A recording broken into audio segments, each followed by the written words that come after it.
जवळपास 3 दशकांपूर्वी कसबा विधानसभेची पोटनिवडणूक झालेली होती आणि त्या पोटनिवडणुकीमध्ये भाजपचा काँग्रेस उमेदवारांना पराभव केलेला होता। आज त्याची पुनरावृत्ती झालेली आहे।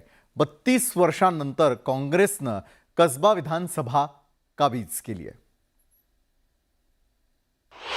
32 वर्षानंतर इतिहासाची पुनरावृत्ती।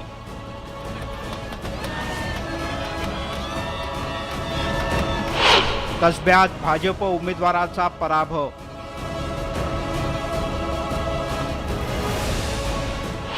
कसब्यावर पुन्हा एकदा काँग्रेसचा झेंडा।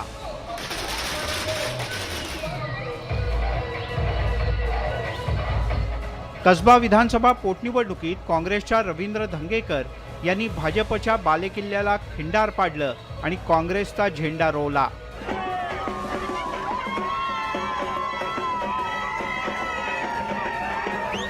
या विजयामुळे जवळपास 3 दशकांनंतर काँग्रेसची पुन्हा एकदा कसब्यात एंट्री झाली आहे।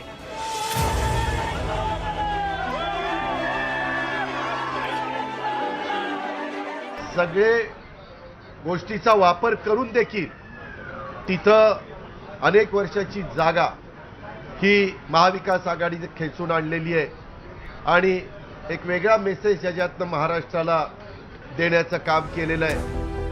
कसब्याची पोटनिवडणूक अत्यंत चुरशीची झाली होती। भाजप विरुद्ध महाविकास आघाडी असा थेट सामना झाला। कसब्याची जागा राखण्यासाठी भाजपनं सगळी राजकीय ताकद खर्ची घातली, पण भाजपला कसब्याची जागा राखता आली नाही। कसब्याच्या निवडणुकीच्या माध्यमातून काँग्रेस आणि महाविकास आघाडीचं हे निश्चितपणे विजयाकडची वाटचाल आपल्याला या ठिकाणी पाहता आणि महाराष्ट्रामध्ये बीजेपीची उलटी गिनती सुरू झालेली आहे हे चित्र आपल्याला पाहायला मिळत आहे। 1991 मध्ये अण्णा जोशी हे या मतदारसंघातून विजयी झाले होते, पण पुढे त्यांना खासदारकी लढवावी लागली। लोकसभा निवडणुकीत जोशी विजयी झाल्यामुळे कसब्यात पोटनिवडणूक झाली। त्यावेळी भाजपनं गिरीश बापट यांना तर काँग्रेसनं वसंत थोरात यांना उमेदवारी दिली, पण त्या पोटनिवडणुकीत भाजपचा पराभव झाला होता। वसंत थोरात यांनी गिरीश बापट यांचा पराभव केला होता। काँग्रेसचे उमेदवार रवींद्र धंगेकर यांनी भारतीय जनता पार्टीच्या हेमंत रासने यांचा पराभव केलेला आहे।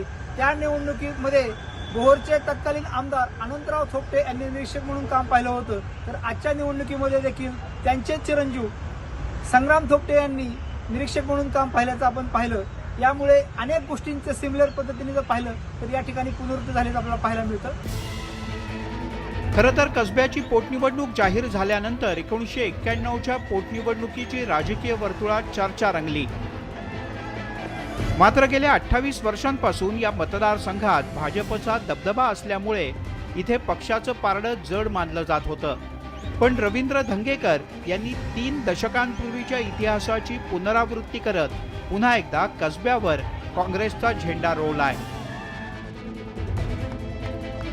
Bureau report, news 18 Lokmat.